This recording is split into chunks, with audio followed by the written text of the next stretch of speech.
नमस्कारः स्वागतम। स्वागत है आपका आज की इस वीडियो में। हम अध्ययन कर रहे हैं महाकवि भर्तृहरि द्वारा रचित नीति शतकम का। इसके श्लोक संख्या 40 तक हम पढ़ चुके हैं और आज पढ़ेंगे अगले 5 श्लोक यानी श्लोक संख्या 41 से श्लोक संख्या 45 तक। तो आइए शुरू करते हैं और देखते हैं आज का पहला श्लोक। श्लोक क्या है? यस्यास्ति वित्तं स नरः कुलीनः स पंडितः स श्रुतवान् गुणज्ञः स एव वक्ता स च दर्शनीयः सर्वे गुणाः कांचनमाश्रयन्ति। इस श्लोक में महाकवि भर्तृहरि जी धन का महत्व बताते हैं, धन की विशेषता बताते हैं और क्या कहते हैं? यस्यास्ति वित्तम, जिसके पास वित्त है अर्थात धन है, स नरः कुलीनः, वही जो है वो कुलीन है अर्थात अच्छे कुल से है। स पंडितः, वही जो है वो पंडित है, विद्वान है, समझदार है। स श्रुतवान, वही शास्त्रों का ज्ञाता है, श्रुतियों का, वेदों का ज्ञाता है।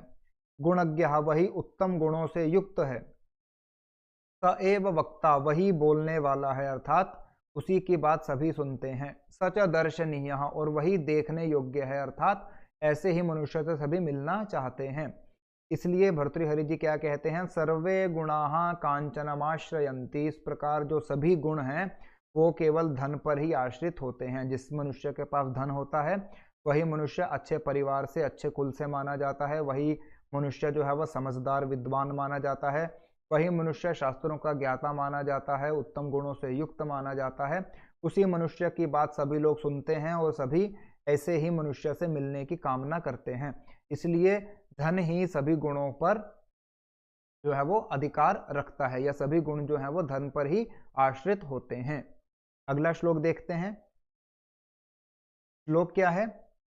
दौर्मन्त्र्यान् नृपतिर्विनश्यति यतिः संगात् सुतो लालनाद् विप्रो अनध्ययनात् कुलं कुतनयात् शीलं खलोपासनात् ह्रीरमद्यादनवेक्षणादपि कृषिः स्नेहप्रवासाश्रयान् मैत्री चाप्रणयात् समृद्धिरनयात् त्यागप्रमादात् धनम्। ये एक नीति श्लोक है। इसकी प्रत्येक पंक्ति में महाकवि भर्तृहरि ने एक नई बात बताई है। आरंभ से देखते हैं। दौर्मंत्र्यात् नृपतिर्विनश्यति। दौर मंत्रा से, बुरी मंत्रणा से, बुरी सलाह से जो है वो एक राजा नष्ट हो जाता है। बुरी सलाहों को जिस राजा के मंत्री उसे बुरी सलाह देते हैं, ऐसा राजा जो है वो नष्ट हो जाता है। यति ही संगात, यति अर्थात योगी, सन्यासी।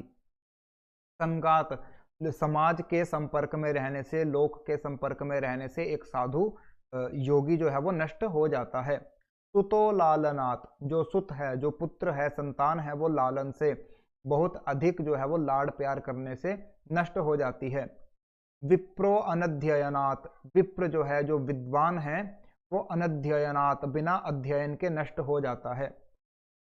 कुलम कुतनयात्, जो कुल है, जो परिवार है, वो एक कुपुत्र से या एक बुरी संतान से नष्ट हो जाता है। शीलम खलोपासनात्, और जो शीलत्व है, जो सदाचार है, वो खलों की उपासना करने से अर्थात बुरे लोगों की संगति करने से नष्ट हो जाता है। ह्रीरम अद्याद, ह्रीर जो है, जो मनुष्य की लज्जा है, वो मदिरा पान करने से नष्ट हो जाती है। और अनवेक्षणात् कृषि ही, और जो कृषि है वो देख रेख के बिना नष्ट हो जाती है। स्नेह प्रवासाश्रयात्, और प्रवास करने से, किसी दूसरे स्थान पर रहने से, दूर रहने से जो है वो प्रेम स्नेह नष्ट हो जाता है। मैत्री चा प्रणयात्,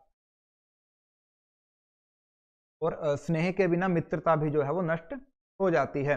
अप्रणयात समृद्धि अनयात, समृद्धि जो है वो अनयात, अनीति के कारण यानी अनुचित व्यवहार के कारण जो है वो समृद्धि मनुष्य की नष्ट हो जाती है। और त्याग प्रमाद धनम, और प्रमाद युक्त दान देने से अर्थात अभिमान युक्त दान देने से, असावधानी से दान देने से जो मनुष्य का धन है वो नष्ट हो जाता है। तो इस प्रकार भर्तृहरि जी बताते हैं कि किस प्रकार के आचरण से मनुष्य का कौन सा गुण नष्ट हो जाता है। बुरी मंत्रणाओं को मानने से, बुरी सलाहों को मानने से राजा नष्ट हो जाता है। संसार के समीप रहने से, संसर्ग में रहने से एक यति योगी नष्ट हो जाता है। बहुत अधिक लाड़ प्यार से संतान जो है वो नष्ट हो जाती है। बिना अध्ययन के विद्वान विप्र नष्ट हो जाता है और एक कुपुत्र से पूरा कुल नष्ट हो जाता है। एक बुरी संगति में रहने से मनुष्य का सदाचार, उसका अच्छा व्यवहार नष्ट हो जाता है। मदिरा पान करने से उसकी लज्जा, उसकी शर्म नष्ट हो जाती है और बिना देख रेख के कृषि नष्ट हो जाती है। इसी तरह दूर प्रवास करने से, निवास करने से स्नेह में कमी आ जाती है और बिना स्नेह के मैत्री भी, जो मित्रता है, वो भी नष्ट हो जाती है। बिना नीति के जो है मनुष्य की समृद्धि, उसकी संपत्ति नष्ट हो जाती है और असावधानी के कारण जो है मनुष्य का धन नष्ट हो जाता है। इस प्रकार यहाँ महाकवि भर्तृहरि जी जो है वो इस एक श्लोक के माध्यम से बहुत सी नीति परक बातें, व्यवहार परक बातें बताते हैं। अगला श्लोक देखते हैं। श्लोक क्या है? दानम भोगो नाशस्तिस्रो गतयो भवन्ति वित्तस्य यो न ददाति न भुंक्ते तस्य तृतीया गतिर्भवति। यहाँ पर महाकवि भर्तृहरि जी जो है वो धन की 3 गतियां बताते हैं, अर्थात उसकी 3 दशाएं बताते हैं। कौन कौन सी हैं? धनस्य दानम भोगः नाशः इति तिस्रः गतयः भवन्ति। धन की जो है वो दान देना, भोग करना यानी उसका उपयोग करना, और तीसरा क्या है? नाश हो जाना। अर्थात धन की 3 ही प्रकार की गति होती हैं। या तो आप उसे दान कर सकते हैं या आप उसका अपने लिए उपभोग कर सकते हैं। यदि इन दोनों में से कुछ भी नहीं करते तो जो तीसरा है नाश, वो अपने आप हो जाता है। यही बात महाकवि भर्तृहरि जी कहते हैं, जो मनुष्य धन का दान नहीं देता, उसका उपभोग नहीं करता, स्वयं के लिए उपयोग नहीं करता, तो ऐसा जो धन है वो अपने आप ही अपनी तीसरी गति को, अर्थात नश्वरता की ओर चला जाता है, अर्थात अपने आप ही नष्ट हो जाता है। आगे देखते हैं। श्लोक क्या है?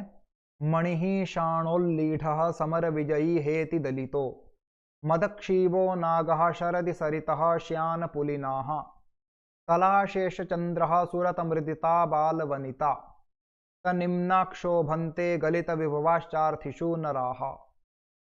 इस श्लोक में महाकवि भर्तृहरि जी क्या कहते हैं? जो शाणोल्लीढ अर्थात जो सान पर खरादा गया रत्न है। सान वो साधन या यंत्र होता है जिस पर मणियों को घिसा जाता है, जिससे उनमें चमक आती है। तो उस सान पर रखा हुआ, चढ़ा हुआ जो मणि है, जो पत्थर है, समर विजयी हेति दलितो, और शस्त्रों के द्वारा घायल किया हुआ, जिसके शरीर पर बहुत से घाव हैं, ऐसा समर विजेता अर्थात युद्ध में जीता हुआ विजयी। मदक्षीबो नगः एक मदमस्त हाथी। शरदी सरितः श्यान पुलिनाः शरद ऋतु में कुछ सूखे सूखे किनारों वाली जो नदी है, ऐसी नदी। और कला शेष चंद्र, और ऐसा चंद्रमा जिसकी कुछ ही कलाएं शेष बची हैं। चंद्रमा का घटना और बढ़ना उसकी कलाएं होती हैं, तो जिसकी कुछ ही कलाएं शेष बची हों, ऐसा चंद्रमा। और सूरत मृदिता बाल वनिता, और रति क्रीड़ा की हुई नव यौवना स्त्री। और क्या कहते हैं? अर्थिषु नराहा, और याचकों को धन देकर जो पुरुष निर्धन हो गया है या कम धन वाला हो गया है, ये सभी जो हैं वो अपनी कृष्णता, अपनी क्षीणता, अपनी न्यूनता अर्थात अपनी कमियों के साथ ही सुशोभित होते हैं। अर्थात वो मणि, वो पत्थर जब तक उस सान पर घिसा जा रहा है तब तक वो सुशोभित होता है, क्योंकि उसी के बाद उस पर चमक आएगी। एक क्षत्रिय, एक योद्धा जो जिसने युद्ध जीता हो, ऐसे योद्धा की जो देह पर घाव होते हैं वो उस घाव से आभूषित होता है, सुशोभित होता है, अच्छा लगता है।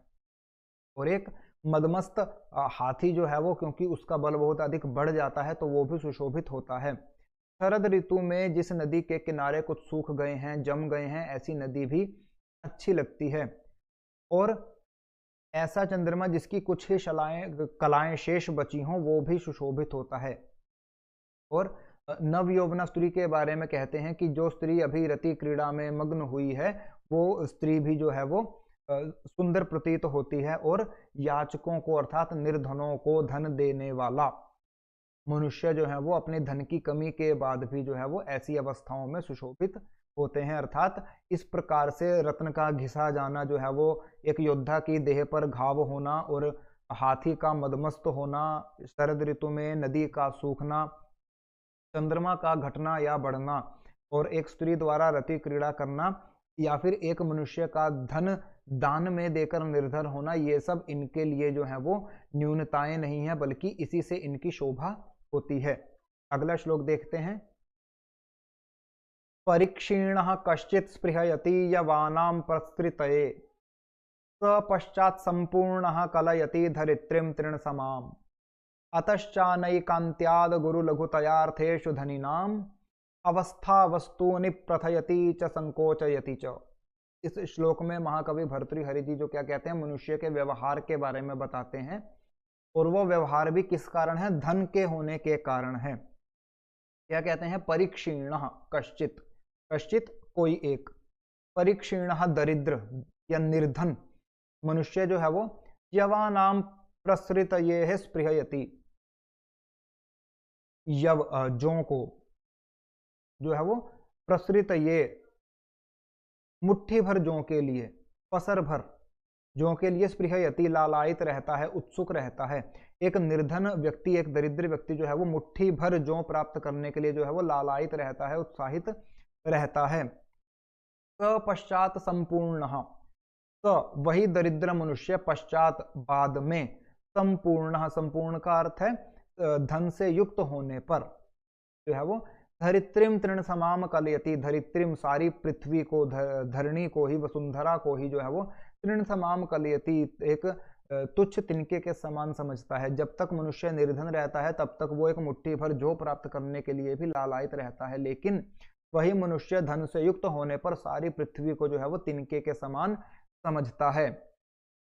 अतश्च अनेकांत्यात्, इसीलिए पदार्थों की, वस्तुओं की जो है वो महत्वपूर्णता अनिश्चित होने के कारण, अर्थात कौन सा पदार्थ कितना महत्वपूर्ण है, कितना महत्वपूर्ण नहीं है, ऐसा कुछ भी निश्चित नहीं है। इसलिए महाकवि भर्तृहरि जी कहते हैं कि पदार्थों की, वस्तुओं की जो है वो महत्वपूर्णता के विषय में कोई भी व्यवस्था न होने के कारण, कोई भी नियम न होने के कारण जो धनिक लोग हैं उनकी अवस्था ही उन वस्तुओं का मूल्य या तो बढ़ाती है या फिर घटाती है, या तो वही उन वस्तुओं को बड़ी और छोटी करता है। अर्थात जब मनुष्य के पास धन नहीं होता तब उसके लिए हर छोटी से छोटी वस्तु जो है वो महत्वपूर्ण और उपयोगी होती है। वहीं जब मनुष्य के पास धन की अधिकता हो जाती है तो वही मनुष्य उन वस्तुओं को जो है वो सूखे तिनके के समान समझने लग जाता है, उनका महत्व नहीं समझ पाता या उनका उपयोग उस प्रकार से नहीं करता है।